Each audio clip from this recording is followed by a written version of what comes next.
Bonsoir. Bien. En 2 mots, Lucas, je suis PM.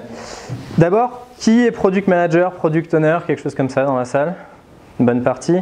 Qui travaille avec une application mobile? Une bonne partie. Qui a de la search sur cette application mobile?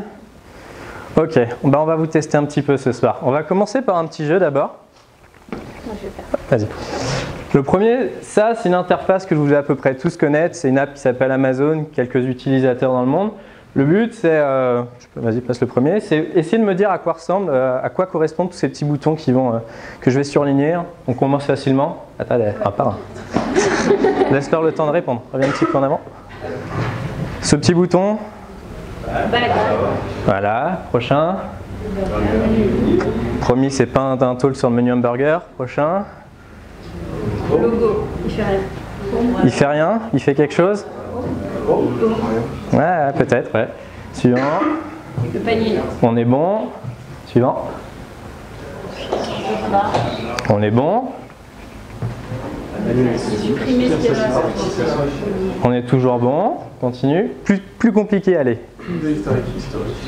Historique, on est bon. On est toujours bon.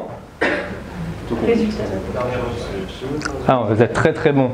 Et du coup, ça, le suivant. Qui sait exactement ce que ça fait? Levez juste la main. Ah ouais. Ah voilà, ça c'est une interface. Tu peux passer au prochain slide. C'est simple, hein, c'est quelque chose qui est sur toutes vos applications. Pourtant, vous travaillez dans le web, pourtant vous êtes PM, pourtant vous êtes sur le mobile, pourtant vous faites de la search. Il y a une personne dans la salle qui savait ce que c'était. Ça s'appelle le Tap Away Pattern. On y reviendra après. Ce que ça permet de faire, en fait, ça permet de prendre la query qui est sur la ligne, la remonter dans la barre de recherche et rafraîchir les suggestions. Et ça permet, en tapant juste I et en tapant 4 fois sur cette petite flèche, d'avoir des queries super longues. C'est super pratique sur mobile. Le but de ce talk-là, ce que je vais essayer de vous montrer, c'est qu'il y a plein de choses que vous voyez au quotidien sur la search, vous en rendez pas forcément compte. Qu'est-ce qui est les bonnes implèmes, pas les bonnes implèmes. Le but, c'est de vous donner un peu du food for thought. C'est très UI UX plus que PM, mais en tant que PM, c'est à vous de comprendre ces choses-là quand vous êtes sur vos applications. Voilà, juste pour vous donner une idée, hein, c'est pas juste Amazon qui le fait, c'est 2-3 apps que vous avez dû voir sur vos téléphones. Je vous garantis que vous allez prendre toutes vos apps et que vous allez dire merde, ça a toujours été sous mes yeux, je l'avais jamais vu. C'est assez drôle, vous ne pourrez plus vous en passer. Suivant, s'il te plaît. Voilà, le but c'est on va un peu décortiquer quand on parle de search, quels sont les éléments qu'on va retrouver.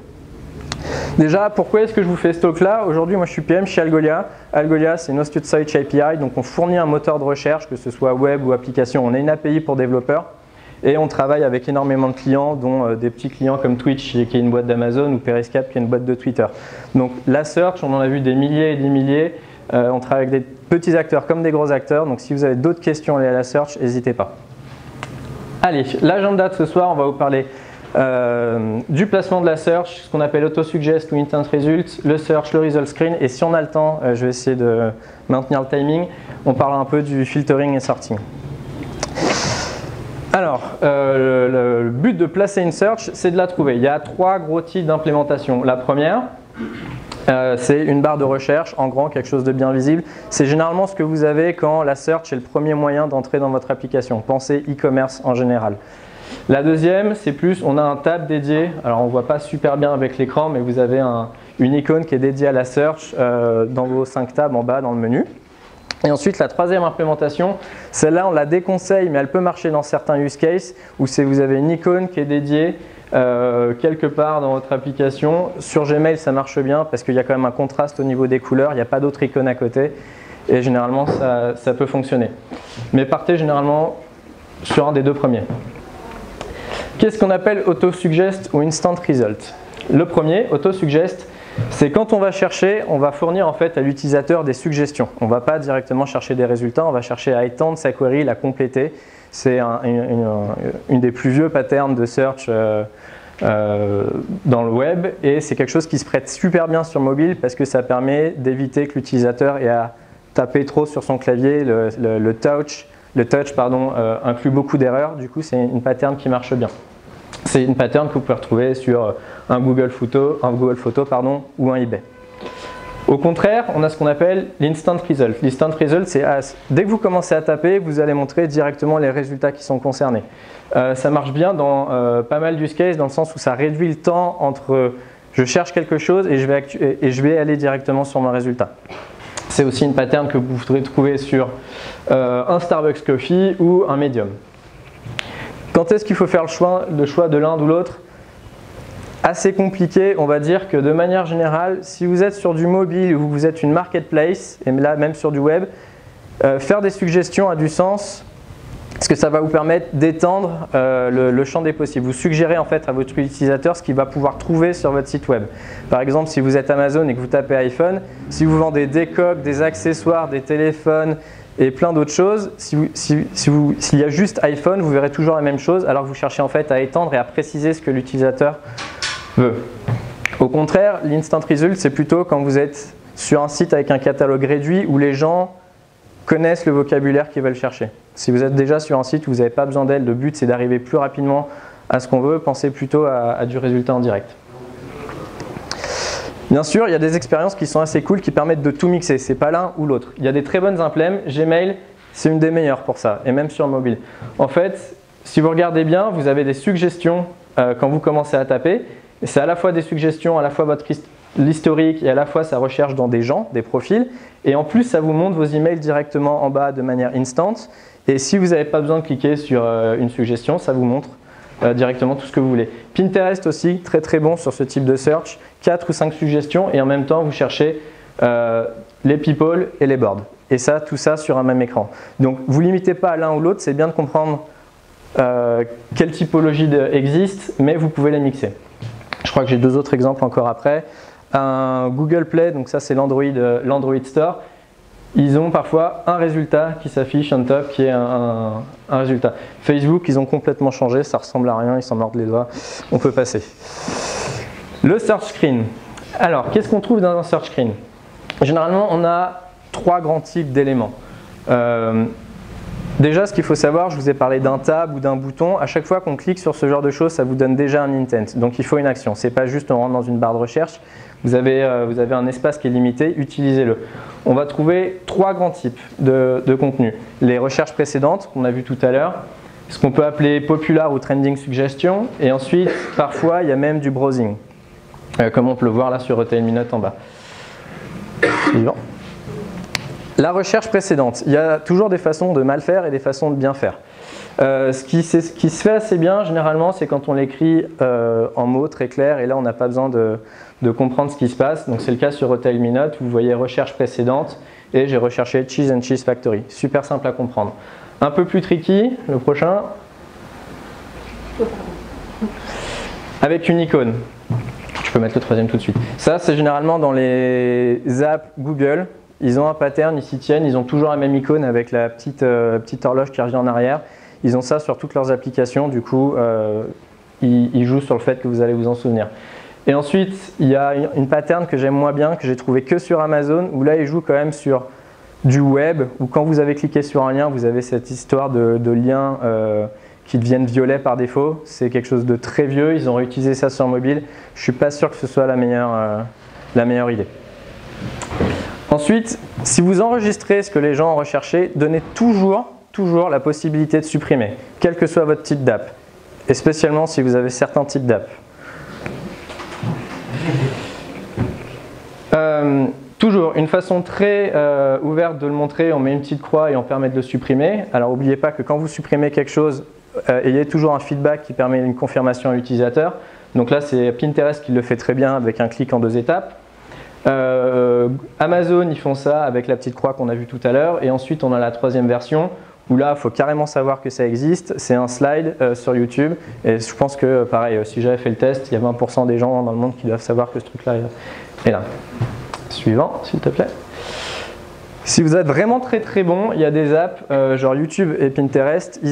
Non seulement, généralement quand vous faites de la recherche précédente, c'est stocké dans votre téléphone, c'est du local storage et c'est bien. Il y a des apps qui vont encore plus loin et qui vont se souvenir par rapport à votre account. Donc ça veut dire que si vous faites une recherche sur votre téléphone et puis vous allez sur votre site web après, il va quand même s'en souvenir que vous avez recherché ça. C'est assez puissant, c'est assez bien fait. Il y a très très peu d'acteurs qui sont capables de le faire aujourd'hui. Un autre type qui est assez intéressant si vous voulez faire le type de recherche précédente, n'ajoutez pas le terme que la personne a cherché tant qu'elle n'a pas cliqué sur un résultat. Il y a plein de raisons à ça. Elle a tapé quelque chose, elle n'a pas vu de résultat qui était intéressant, elle est revenue en arrière, elle a réédité. Uniquement quand elle a cliqué sur quelque chose, à ce moment-là, pensez à le sauvegarder. C'est un détail, mais c'est ça qui fait que votre UX sur une app devient super bonne. On rentre dans du plus compliqué. Généralement, quand vous faites de la recherche, et si vous faites bien de la recherche, il faut surligner, mettre en valeur le terme que vous recherchez dans vos résultats. C'est un avantage, c'est que ça vous permet de scanner. On scanne sur le web, hein, je ne pense pas que je vais vous l'apprendre. On scanne les informations et on veut savoir pourquoi un résultat est remonté. Et donc, mettre en avant là où votre query, votre terme de recherche pardon, est remonté est super intéressant.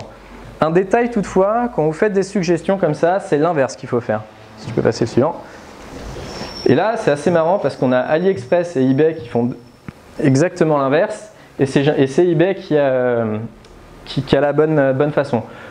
Pourquoi? Parce que quand vous faites une recherche par suggestion ou de l'autocomplete, si vous regardez bien, en fait, vous allez avoir le même terme partout et c'est une colonne de texte et vous avez toujours iPhone 6, iPhone 6, iPhone 6. Ce que l'utilisateur cherche à faire à ce moment-là, c'est pas comprendre où est-ce qu'il y a iPhone 6 dans la query, mais en quoi chacune de ces suggestions sont différentes. On appelle ça l'inverted highlighting. Donc retenez que si vous montrez des résultats, l'highlighting, mettre en valeur, je n'ai pas le terme en français, le surlignement c'est important. Quand vous faites des suggestions, pensez à faire l'inverse. Mettez plutôt en valeur la différence. Le tap ahead pattern, on y revient. Ce petit pattern, encore une fois, vous allez regarder votre téléphone, vous allez voir qu'il est un peu partout. Pour bien l'implémenter, encore une fois, il y a des bons usages et des très mauvais usages. Le but de cette petite flèche, c'est permettre à l'utilisateur de ne pas avoir à taper trop de choses et d'étendre sa query, d'étendre son terme de recherche le plus possible. Il faut qu'il soit facile à cliquer, donc vraiment une hitbox qui est bien dédiée. Il faut que ça prenne le terme sur lequel vous cliquez, que ça la mette dans la barre de recherche et que ça rafraîchisse les résultats. Et toujours utiliser la petite icône qui pointe en fait vers la barre de recherche, donc généralement de droite à gauche. Donc ça, c'est une implémentation qui est bonne. Après, il y a des implémentations moins bonnes. Est-ce que tu peux cliquer sur Play? Par exemple, YouTube, donc c'est mes petits doigts, vous allez me voir galérer à cliquer pour essayer de... Alors j'ai cliqué et là, je suis allé directement sur le résultat alors qu'en fait, je voulais cliquer sur la petite icône. Je vais revenir et en fait, là, si vous regardez bien, je clique bien sur la petite icône, la barre de recherche change bien, mais pas les suggestions. Du coup, en fait, je pensais que ça marchait pas, mais en fait, c'est juste qu'ils ont oublié de faire une étape importante de ce pattern-là, c'est de rafraîchir les suggestions qui sont proposées. Et encore une fois, ça vous paraît peut-être trivial quand je vous le dis, mais je vous ai montré Amazon sur iOS, et là, si tu passes au suivant,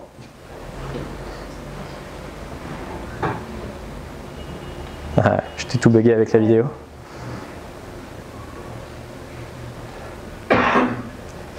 Ça, c'est Amazon sur Android.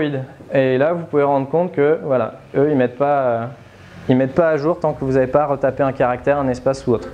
Donc c'est trivial, mais si vous pensez à le mettre, faites-le correctement. On passe à la page de résultats. Donc là, on a cliqué sur une suggestion où on est dans de l'instant result. Généralement, vous allez trouver ce type d'éléments. Un bouton back ou cancel pour revenir, pour effacer ce que vous avez fait. La search box avec la query que vous venez de taper. Les filtres les plus importants ou les tris les plus importants. Des boutons pour trier, filtrer et ensuite les résultats en eux-mêmes.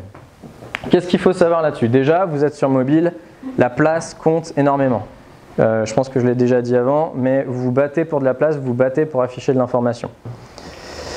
Vous avez deux types de layout. Vous avez les layouts qu'on appelle visually driven versus spec driven. Pensez toujours comment est-ce que l'utilisateur va pouvoir faire la décision entre deux résultats, lequel est le bon. Quand vous êtes en train d'acheter des baskets, c'est sûrement l'image qui vous intéresse, ou vous êtes sur Airbnb, c'est sûrement l'image qui vous intéresse en premier, et ensuite vous avez des éléments différenciateurs comme le prix ou le nom de la chaussure qui vous permettent d'aller plus loin.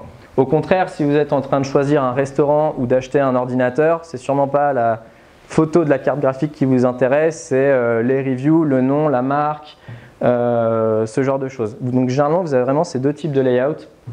Pensez à l'adapter comme il faut. eBay, par exemple, vu qu'ils vendent beaucoup de choses, ils permettent à leurs utilisateurs de switcher de l'un à l'autre. Amazon, c'est une légende, je l'ai vu ça, j'ai jamais réussi à le reproduire.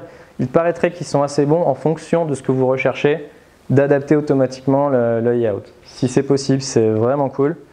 J'ai pas pu vous le montrer. Évidemment, pensez à afficher uniquement les datas qui ont de l'importance. Par exemple, sur une recherche de contact, ce qui vous intéresse, c'est pas juste le nom, la picture et un seul attribut, c'est l'attribut qui a du sens par rapport à votre recherche. Donc je ne sais pas si on voit super bien sur les slides, surtout au fond de la salle, mais en fait ça va changer entre l'email, la compagnie, le job title, une note que j'ai sur la personne, mais ça va me montrer l'attribut qui a du sens. Donc pensez à adapter les résultats que vous montrez en fonction de ce qui est recherché. Un autre point, les résultats de recherche, ce n'est pas forcément qu'une liste de texte, ce n'est pas forcément des images. Par exemple, Periscope, sa recherche, c'est une map monde et vous allez vous balader, vous allez voir des points. C'est aussi de la recherche spatiale. Pensez qu'il existe d'autres manières de le représenter. Sur Airbnb, par exemple, vous pouvez rechercher directement sur une carte et voir les petites maisons. Donc pensez que ce n'est pas juste une liste de résultats, ça peut aller plus loin que ça. Si vous voulez vous amuser, il y a des guides d'usabilité qui sont écrits par Bemar. Je ne vais pas m'attarder, mais il y a des points à respecter quand vous faites des pages de recherche. Suivez ces best practices, ne cherchez pas à réinventer ce genre de choses, ça vous évitera beaucoup de drames. Oh, je suis large. Les filtres et les tris. Un peu plus compliqué, beaucoup d'applications ont du mal à faire correctement pour des bonnes raisons, c'est que c'est pas si simple et généralement la technologie de votre moteur de recherche influe beaucoup sur ce que vous pouvez faire et à quel point vous pouvez implémenter ça facilement. Non. Vous allez retrouver pareil différents moyens de mettre ça en avant. Par exemple, vous avez des recherches multicatégories et là vous allez plutôt chercher à orienter les gens directement vers les informations qui sont super importantes, ou alors vous pouvez avoir des listes de résultats les unes au-dessus des autres où vous allez montrer d'abord les amis, puis les groupes, puis les pages avec une catégorie, puis 3 résultats et un bouton pour voir plus de ce résultat-là. Différentes vues qui existent, encore une fois, ça dépend de votre application et ce sur quoi vous voulez orienter votre utilisateur. Un détail, quand vous allez travailler techniquement sur ce genre d'implémentation, généralement vous allez commencer un ingénieur va naturellement vous répondre qu'un tri, un filtre ou une sous-catégorie, ça n'a rien à voir. Sauf que votre utilisateur, il s'en fiche. Lui, en fait, ce qu'il veut, c'est trouver exactement ce qui l'intéresse. Et le fait que techniquement, il y a une différence, ça ne doit pas vous impacter vous quand vous créez votre application. Tout ce que la personne cherche à faire, généralement, c'est prendre une liste de résultats qui est beaucoup trop grande et filtrer par rapport à ce qui l'intéresse. C'est toujours ça son objectif, à vous de faire abstraction des détails techniques derrière. Best practice, par exemple, sur Yelp, ils ont des filtres que les gens vont toujours utiliser. Quand vous cherchez un restaurant, le fait que vous cherchez un restaurant pour manger le midi en 2 secondes versus un restaurant qui coûte super cher le soir, il y a vraiment un monde. Du coup, ils montent leurs résultats, leurs filtres les plus utilisés directement on top parce qu'ils savent que 90% des gens vont avoir besoin de les utiliser. Donc pensez à traquer, pensez à faire vos interviews, pensez à quoi l'utilisateur a besoin dans mon app pour avancer et n'hésitez pas à faire des choix pour les mettre en avant. Un autre conseil, autant... Oui. On les voit là sur l'écran, les filtres fréquents? Alors en fait, là, tu as le filtre de prix et là, tu as le filtre est-ce que le restaurant est ouvert ou pas. Alors je ne sais pas sur le blanc sur blanc avec l'écran si vous voyez super bien, mais là, la barre de recherche est là directement les filtres. Une autre tendance, autant l'icône de recherche, ça parle à tout le monde. La petite loupe, c'est une icône qui est internationalement reconnue. Autant si je vous donnais un stylo et que je vous donnais une feuille de papier et je vous demandais de dessiner une icône pour les filtres, j'aurais 15 versions différentes. Et ne cherchez pas à essayer de montrer les filtres et représenter les filtres avec une icône, écrivez-le en pleines lettres. Vraiment, c'est un conseil, si vous voulez que les gens les trouvent et les utilisent, essayez pas d'utiliser une icône, écrivez-les en pleines lettres. Et utilisez Flitter plutôt que Refine si vous faites ça en anglais. Alors évidemment, j'ai dit les filtres importants peuvent être en haut de la page, prenez pas ça comme une règle d'or, ça dépend. Le but, c'est qu'ils les trouvent. Par exemple, Airbnb, c'est une expérience super visuelle. Ils décrivent surtout la recherche comme une expérience, c'est beau, ça doit faire rêver, je dois trouver ce qui m'intéresse. Du coup, les filtres passent quand même en second plan, mais ils sont hyper visibles. C'est pas un hasard qu'il y ait une deuxième photo quand vous ouvrez la première page de résultats qui mettent en avant la map et les filtres. C'est vraiment travaillé pour le contraste et pour montrer exactement ce qui est important. Donc, travailler, ça c'est plutôt le boulot de votre designer, mais soyez pas, quand je vous ai dit mettez les filtres en haut, les filtres importants en haut, c'est pas ça la règle d'or. Le but c'est vraiment comprenez ce que vos utilisateurs ont besoin d'utiliser. Ensuite, comment afficher ces filtres? Deux grandes maisons. La première maison, c'est généralement dans une modale qui va se mettre par-dessus la page que vous voyez, mais vous la voyez toujours un peu derrière, versus une page full screen où là, vous n'avez que les filtres et vous allez pouvoir jouer avec. Plusieurs sets de best practice pour ça. Déjà, toujours faire un feedback à l'utilisateur quand il applique un filtre sur les conséquences que le filtre a eu sur ses résultats. Par exemple, Airbnb fait ça très bien, malgré le fait qu'ils sont soit dans un full screen, donc on ne voit plus les résultats derrière, ils vont toujours vous montrer, si vous regardez bien le petit bouton en rouge, le nombre de matchs en fonction des filtres qui sont utilisés. La pire expérience que vous pouvez faire, c'est avoir une page de recherche entière avec des filtres, vous laissez l'utilisateur jouer et puis vous laissez juste un bouton filtre et quand il appuie, il n'a pas de résultat. Il n'y a rien de plus frustrant parce qu'il ne sait pas quel filtre il faut enlever, à quel point est-ce qu'en fait en jouant sur le prix, est-ce qu'il s'y décalait d'un petit peu, ça lui permettait d'afficher un peu de résultats. Donc toujours avoir un feedback utilisateur pour qu'il sache exactement à quel point est-ce qu'il a bien filtré sa liste ou pas et à quoi il peut s'attendre.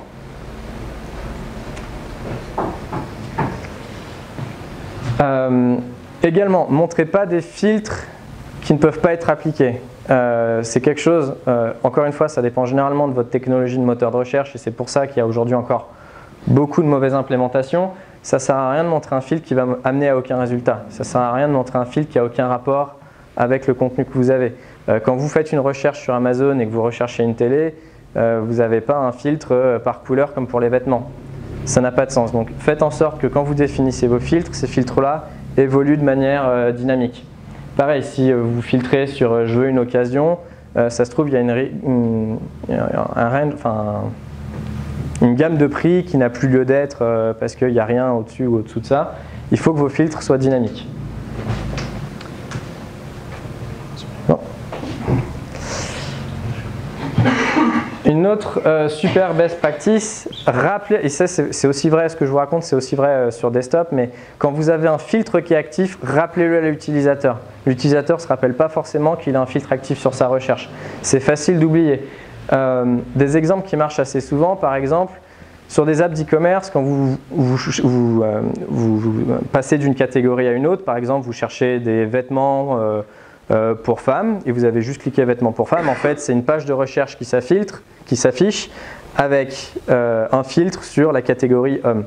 Si vous arrivez sur ce genre d'expérience, montrez toujours qu'il y a un filtre qui a été appliqué pour que l'utilisateur puisse l'enlever et qu'il comprenne bien exactement où est-ce qu'il en est dans son pipe pour tout filtrer. Parfait. Quand vous êtes sur mobile, la search, quelque part, c'est encore plus compliqué et il y a vraiment des challenges qui sont propres à l'expérience sur mobile. Trois points que je voulais rapidement aborder ce soir. Déjà, le real estate. Donc pour ça, je vais passer, j'en ai déjà assez parlé. Ensuite, il y a vraiment l'usabilité. Je vous en ai un peu parlé, mais vous êtes sur du touch. Quand vous designez vraiment vos hitbox, pensez vraiment que vous avez quelqu'un qui a des gros doigts. On appelle ça le fat finger issue. Donc vous avez par exemple à gauche YouTube, vous avez déjà vu la vidéo où j'arrive pas à cliquer exactement sur ce que je veux. Et au contraire Airbnb qui fait un slider super top. Et en fait vous voyez que les deux ronds ne peuvent pas se superposer. Et vous allez toujours pouvoir réaugmenter ou redescendre le prix. Ça vous paraît simple quand je vous le dis, regardez le nombre d'applications où une fois que vous avez descendu le slider, vous avez les deux qui se superposent et puis là vous n'avez plus qu'à relancer l'app parce que vous ne pouvez plus enlever le filtre. C'est des détails mais c'est super frustrant et je vous garantis que j'ai vu beaucoup de tests utilisateurs fail à cause de ça et les gens juste fermaient l'app. La typo-tolérance. Ça nous paraît évident chez nous avec Algolia parce que c'est quelque chose qu'on fournit de base. Surtout sur mobile et même sur desktop, les gens vont faire des fautes. C'est normal de faire des fautes. Et c'est juste trop simple aujourd'hui de corriger ça et d'afficher les résultats malgré les fautes. Quand une app, quand Sephora ne le gère pas, j'ai mal pour eux. Je ne sais pas combien ils perdent à ne pas gérer ça, mais pensez à ce genre de choses. Ça permet de réduire la frustration, ça évite que l'utilisateur ait à retaper quelque chose, ça évite de lui montrer une page sans résultat ou des résultats qui sont pas terribles. Highlighting, je vous en ai parlé. Encore une fois, on scanne, donc pensez highlighting quand c'est des résultats, inverted highlighting quand c'est des suggestions. Et ensuite, l'environnement. Ça, c'est quelque chose qui est beaucoup plus compliqué, mais la vitesse est clé. Il y a des études psychologiques qui ont été faites qui montrent que 100 millisecondes, c'est globalement le seuil de psychologie entre j'ai l'impression de contrôler ce que je suis en train de faire versus j'attends qu'un ordinateur me donne une réponse. Si vous arrivez à être au-dessous de millisecondes, vous êtes dans le contrôle, vous êtes dans votre expérience et vous n'êtes pas perdu. Au-delà, vous allez perdre des gens. Pareil sur les filtres. Pensez, on n'est pas tout le temps sur de la 4G, on n'est pas tout le temps sur du Wi-Fi, vous allez avoir des performances qui ne sont pas terribles. Quand c'est comme ça, pensez à toutes les astuces qui existent et qui sont déjà mises en place. Donc les progress indicators, hein, c'est les petits trucs qui tournent pour montrer qu'il y a bien quelque chose qui est en train de se passer et que l'utilisateur l'app n'a pas planté. Le lazy loading, pour ceux qui ne connaissent pas, ça consiste à charger les éléments qui sont visibles d'abord et ensuite charger le reste de la page. Comme ça, l'utilisateur voit quelque chose tout de suite rapidement et ensuite vous chargez le reste de la page. Ça consiste à prioriser dans quel ordre vous chargez vos éléments. Et ensuite, vous avez ce qu'on appelle les skeleton screen, donc c'est ce que vous voyez à gauche, c'est lequel vous êtes peut-être familier, c'est que vous donnez un layout pour que l'utilisateur ait une idée d'à quoi s'attendre et où vont être les éléments pour que visuellement il soit moins perdu. Et du coup, psychologiquement, ça lui donne une meilleure impression qu'avoir une page blanche et du coup, tout qui s'affiche d'un coup quand la 3G décide de marcher dans le métro. Mais si la 3G ne marche pas, vous avez ce qu'on appelle les expériences offline. Alors là, je suis désolé, je vais un peu parler d'Algolia, mais parce qu'on est un peu les seuls à le faire. Quand vous êtes sur mobile, posez-vous la question, typiquement si vous êtes la RATP, il y a des gens qui vont chercher dans votre application qui ne vont pas avoir accès au web. Et pourtant, ils ont quand même envie de pouvoir chercher quelque chose. Aujourd'hui, c'est super difficile à mettre en place parce que généralement, les gens qui le font, il y en a qui le font, mais ils ont un moteur de recherche pour l'offline et un moteur de recherche pour l'online qui est peut-être le même que le même moteur de recherche que sur leur site web. Avec Algolia, on a réuni les trois. Donc c'est quelque chose qu'on fait par exemple avec un client qui s'appelle AllTrails qui font des randonnées dans la montagne. Alors pour eux, c'est notre meilleur use case possible parce que tous leurs utilisateurs, ils sont sur leur chemin de randonnée. Ils ont besoin de pouvoir retrouver leur chemin. On était sûr qu'ils n'allaient pas avoir, même de 2G, ils étaient complètement perdus. Donc, ce n'est pas pour toutes les apps, ça dépend de vos use cases, mais parfois, pensez à aller plus loin. Qu'est-ce que fait un Algolia offline? Ça prend vos index, donc vos données, vous choisissez lesquelles vous voulez synchroniser sur le téléphone de votre utilisateur, exactement les données dont ils ont besoin. Ils n'ont pas forcément besoin de tout. Par exemple, AllTrails, ils vont uniquement synchroniser les chemins que la personne est en train de faire ou a mis en favori ou indiqué. Il ne va pas chercher à indexer sur le téléphone toute sa base de données de randonnée. Je crois qu'on est bon. Je vous en ai balancé plein la figure. À votre tour.